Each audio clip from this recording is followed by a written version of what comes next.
পৃথিবীতে মানে বড় বড় দেশগুলো থেকে শুরু করে সবটা দেশেই পারিবারিক ব্যবসা বা যেটা বলে ফ্যামিলি বিজনেসের কন্ট্রিবিউশন অ্যাকচুয়ালি প্রত্যেক দেশে দেশে বেশ অনেকটা 87% of American businesses are family owned and or control. তারপর 54% of US GDP and 59% of employment meaning family owned business directly affect more than half of US workers. 54% GDP, 59% employment আসে হচ্ছে family business থেকে।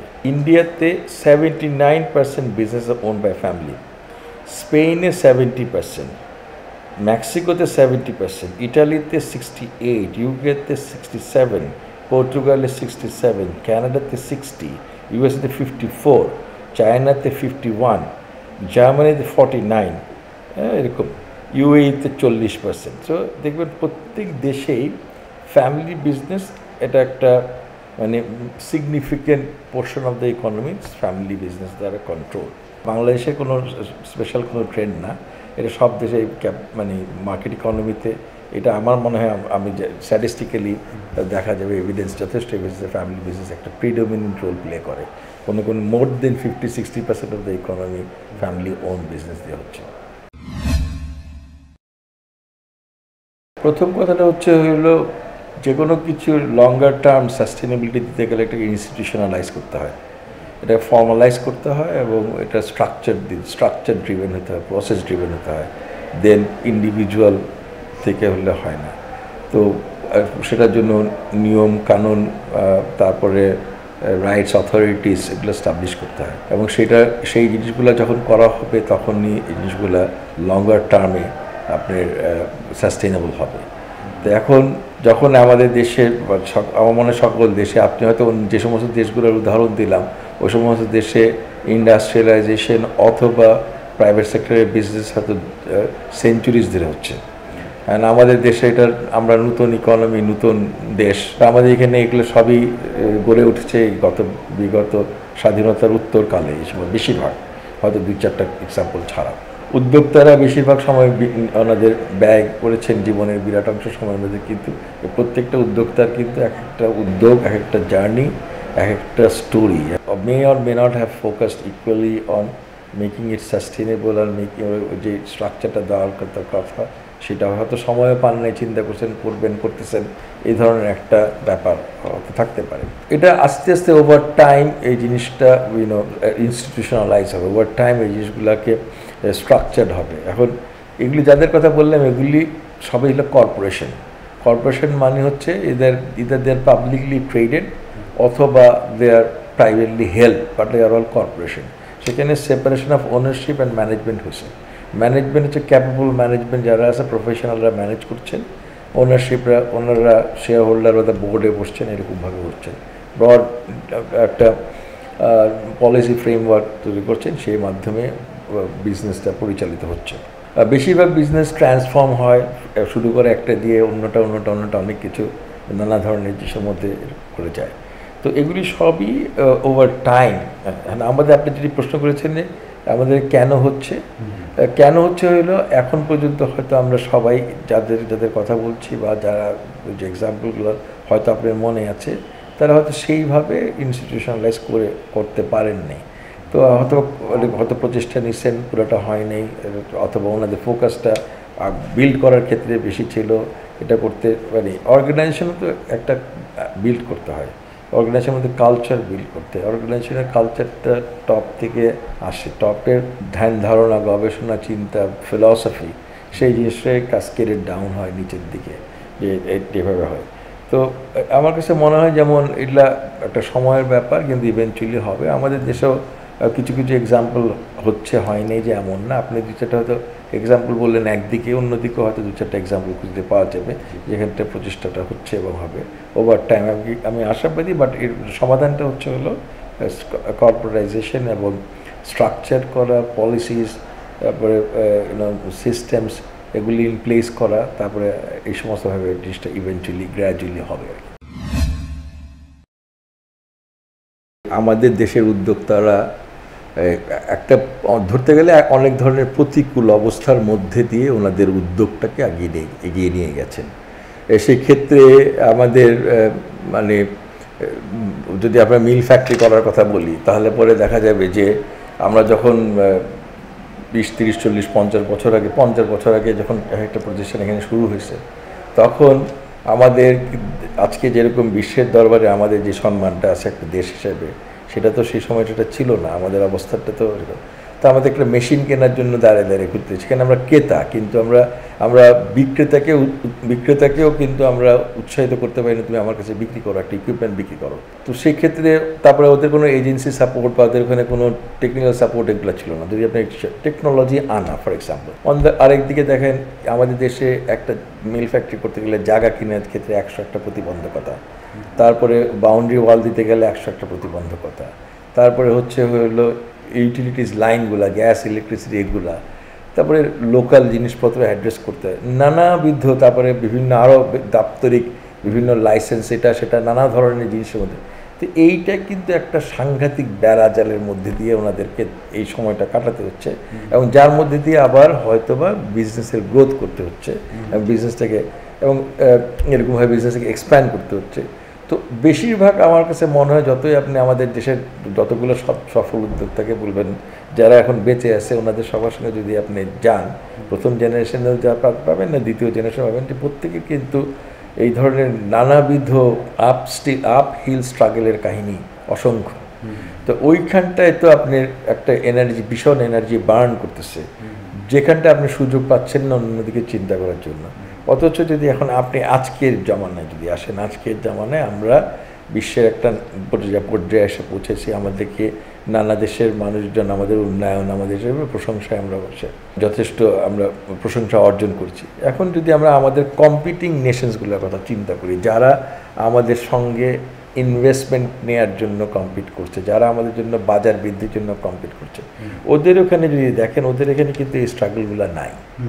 ওদের ওখানটায় এখন আমাদের একেবারেই নেই। ওদের এখানটায় মানে আপনাকে একটা কন্ডিউসিভ এনভায়রনমেন্ট তৈরি করে দেওয়া আছে, যেটা এখন আমি বলছি না আমাদের এখানে নাই, কিন্তু আপনি যদি কম্পেয়ার করেন তাহলে পরে একজন বিদেশি উদ্যোক্তা আপনাকে যদি ফেভার করতে চায় অ্যাজ এ ইনভেস্টমেন্ট ডেস্টিনেশন, তার সঙ্গে সেই দেশগুলোর সঙ্গে যাদের সঙ্গে তুলনা করবে, সেখানে একদম আমাদেরকে আনবায়াসড পেতে যদি কেউ দেখে, সেটা পলিসি মেকার হোক অথবা, তাহলে পরে দেখবে যে আমরা অনেক ক্ষেত্রে আমাদের ওদের সঙ্গে অনেকটাই পিছিয়ে আছি। হ্যাঁ, তো সেই স্ট্রাগলটা কিন্তু আপনি যাদের কথা বললেন যে first generation even second generation, they are doing it, they had to do it, as a result অন্যদিকে সময় ব্যয়। তারপরে একই সময়ে মানুষ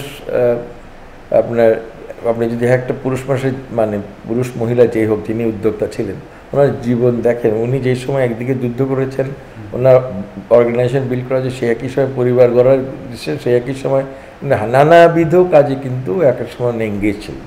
তো এখন সেই কারণে আপনি ওনাকে দোষও দিতে পারবেন না। তো কিন্তু যেটা হচ্ছে যে আমার মনে হয় যেমন এটাতে উভয়, আরেকটা কথা আমি মাঝে মাঝে শুনি, বিশেষ করে যারা ম্যানেজমেন্ট, মানে একটা হচ্ছে ওনারশিপ, একটা হচ্ছে ম্যানেজমেন্ট।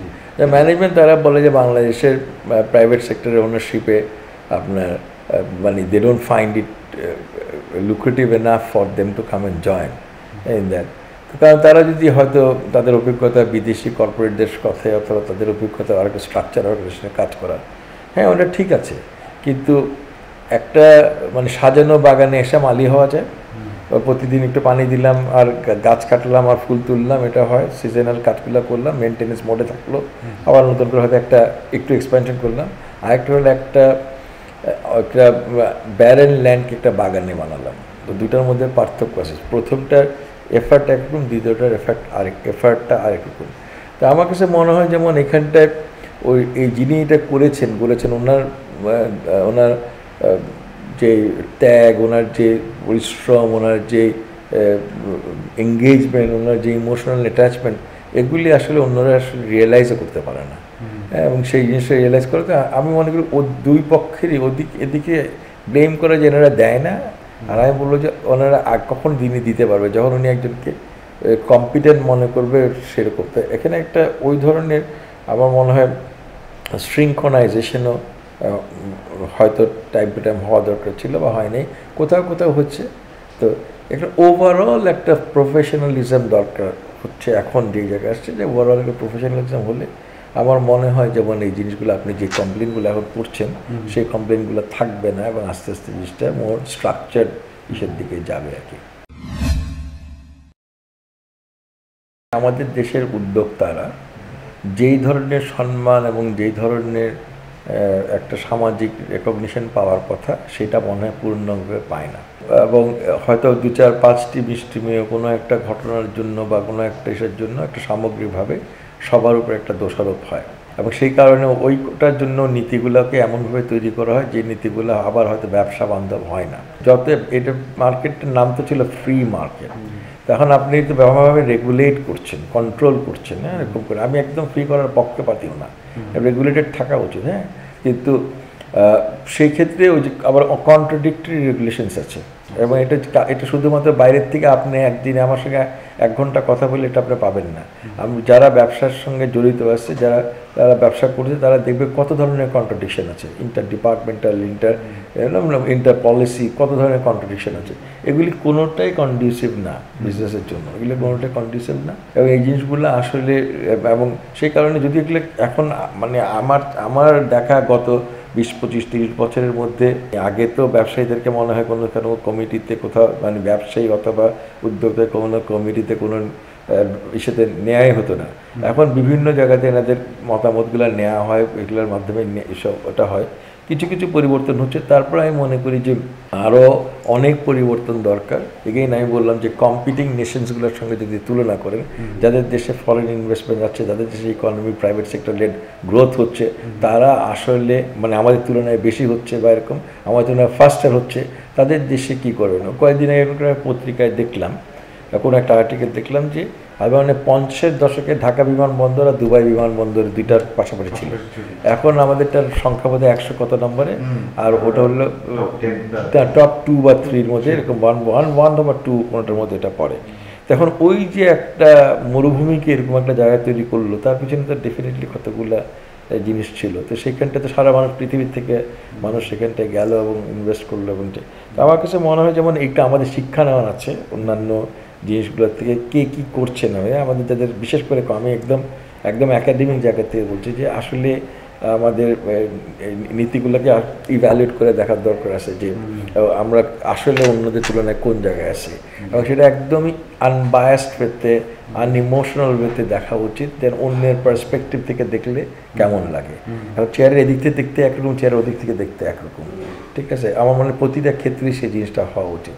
তাহলে পরে হয়তো আপনি দেখবেন যে আমরা অনেকটা মানে এই গ্যাপগুলোকে কমায় আনতে পারছি। আমি আমার ফিলসফি অফ টিচিংয়ের মধ্যে আমি অলওয়েজ এটা প্র্যাকটিস করে আসি, যেহেতু নিজে আমি একটা উদ্যোক্তা পরিবারের সন্তান, সেটা আমি আপনাকে আগেই বললাম। তো সেটা নাই এখন ইদানিং অনেক স্টার্ট আপ কালচারে কিছুটা হয়েছে, যদিও আমি পুরো জিনিসটা বুঝিও না, বিশ্বাসও করি না অনেকটা। কারণ হচ্ছে যে এখন আমার বাবা যখন প্রথম ফ্যাক্টরিটা করছে, ওইটার নামও স্টার্ট আপে ছিল। তো এখন ওটা কিন্তু উনি পার্সিয়ালি কয়েকদিন পর এটা ভ্যালুয়েশন করে বিক্রি করে দেন নাই। তো এখন ওটাকে তিনি বড় করেছেন এটসেট্রা। তো এখন এইটার সঙ্গে আমার ব্যক্তিগতভাবে আমি পুরো জিনিসটা বুঝি না, কেমন করে এটা ফাংশন করে, এদিকে লস হচ্ছে, এদিকে ভ্যালুয়েশন বাড়তেছে, এটা আমি বুঝি না। তো এখন সেই কারণে স্টার্ট আপ হতে একটা উদ্যোক্তা ওরা আবার, এবং অতটা বেশি লেগে থেকে ওটা বড় করা উচিত, এবং ওইভাবে করা উচিত এইভাবে। তো আমার মনে হয় এটাও আপনার এক ধাপ আগালো, যেমন এগুলো যেটা আগে সবাই শুধু চাকরি বাকরি করার কথাই চিন্তা করছে, join in other organisation, rather now they are trying to create their own build their own organization. That is a good thing. Product services এই জিনিসগুলো হবে, এবং ওখান থেকে নতুন নতুন বিজনেস গড়ে উঠবে। তখন এখানে একটা এখন কিন্তু কোনো কিছু ইউনিডিসিপ্লিনারি না, মাল্টিডিসিপ্লিনারি হয়। আপনার এই ফোনটার মধ্যে এটা শুধু টেকনোলজি না, এর মধ্যে সোশ্যোলজি আছে, সাইকোলজি আছে, অ্যাস্থেটিক্স আছে, আর্ট আছে, সমস্ত কিছু আছে এর মধ্যে। হ্যাঁ, তারপরে সেই কারণে আপনি এখানটায় অনেক কিছু মিলে তো এটা একটা প্রোডাক্ট, এটা মাল্টিডিসিপ্লিনারি একটা জিনিস। তো সেই কারণে আমি বলতে যাচ্ছি যে প্রোডাক্ট ইউনিভার্সিটিগুলা ইন্টারডিসিপ্লিনারি উঠছে, কানেকশন, ইন্টারডিসিপ্লিনারি কমিউনিকেশন, এগুলি আরও বাড়া দরকার, এবং হয়তো বা আরও বেশি বেশি করে ইনোভেশন ল্যাব, তারপরে হচ্ছে হলো বিজনেস ক্লাবস, এই জাতীয় ছোটো অবস্থা থেকেই ওদের মধ্যে বিজনেস কম্পিটিশন এগুলো গ্রো করা যায়। আমাদের দেশের ছেলেমেয়েরা বিজনেস কম্পিটিশনে পার্টিসিপেট করে, খুব একটা ফ্যান্টাস্টিক ফ্যাবুলাস আইডিয়া নিয়ে পুরস্কার পায়, কিন্তু ওই আইডিয়াটাকে আসলে বাস্তবায়ন করে না, বা অথবা বাস্তবায়ন করার মতন না।